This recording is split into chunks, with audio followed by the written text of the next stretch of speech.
Find a horizontal surface there for that. Okay, so what we've got here is a device that attempts to quantify human touch insofar as quantifying force and pressure and location of the finger pads as well.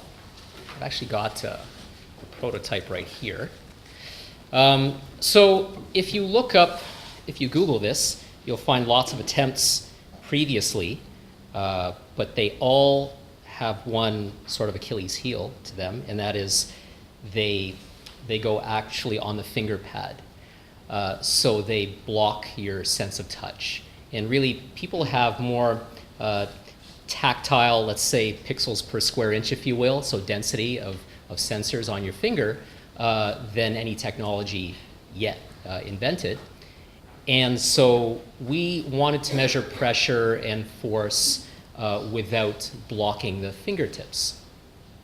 And so this is an early prototype. It kind of wraps around the top of my finger, but you see the pad of my finger is not occluded at all. So if I pick up the microphone, I can feel the microphone.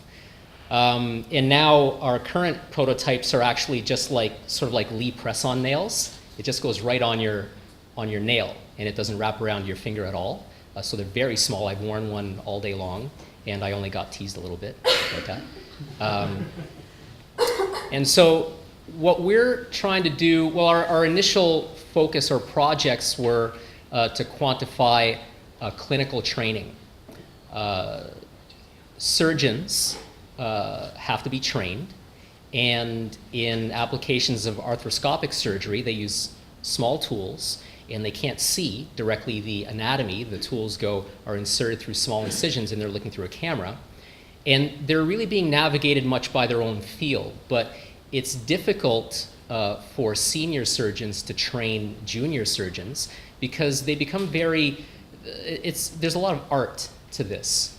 And the senior surgeons who have a lot of experience don't completely understand exactly what they're doing with their fingers, as most good artists can't appreciate exactly what they're doing.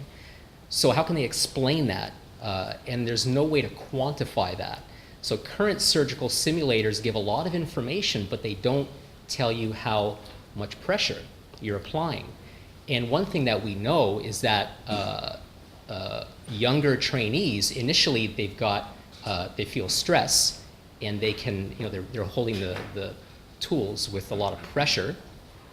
You can see that because sometimes they're shaking, but we can't quantify that. And we can't give them metrics that they can look at and take home and see, oh, this is how I did today compared to how I did last week.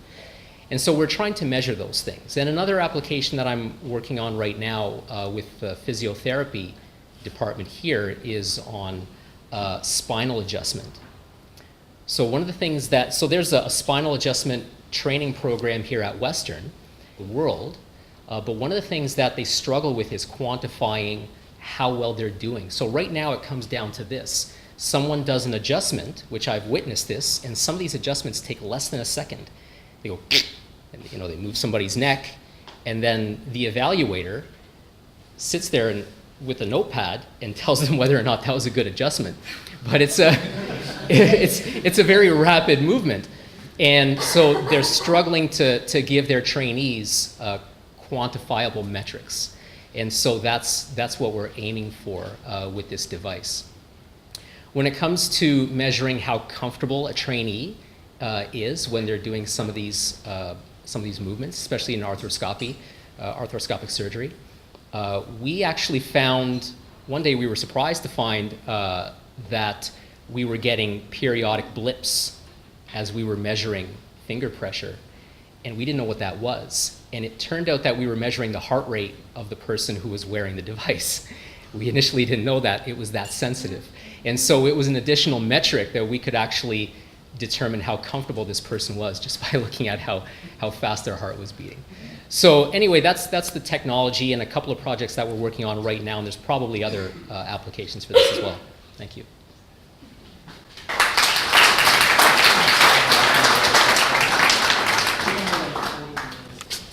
So you can see I've loaded this competition so that I can claim that one of my texts won this prize. If I can get all three, that would be awesome. So we're very excited by the applications that Lewis is describing. Since you're gathering all this data, this grit pressure and point pressures, and so although Lewis just had one segment instrumented, I mean you can see it being on all the segments of the fingers and of the hand. So the idea is that you're getting all this data, and it would allow you to both compare your performance of this very fine motor skill procedure with previous times you've done it, but also with the senior surgeon or with the expert in whatever that procedure was, that you can actually compare your performance, how hard you were holding the instruments, or how carefully you did a particular movement. And you can do this without having to instrument the devices. So every new surgical tool that comes out, every new, it doesn't have to be surgery, but every new tool that comes out, that doesn't need to be instrumented to do this kind of thing. And that you do maintain your own sense of touch, and that can be so important for things like surgeons for surgery. So we as Lewis said, we haven't found any other devices that maintain that sense of touch and gather the kind of data that we're able to. So it's going to be very interesting to see how far we're able to take this and use that data in a commercial application. We've got a patent has been filed, patent application has been filed, and it's got a PCT stage. So we're pretty comfortable with protection right now. So it's really just about moving it forward from here, from the prototypes that Lewis has got in the lab, and creating that software side and seeing how we can really use and leverage that data that's being gathered. Okay, thanks.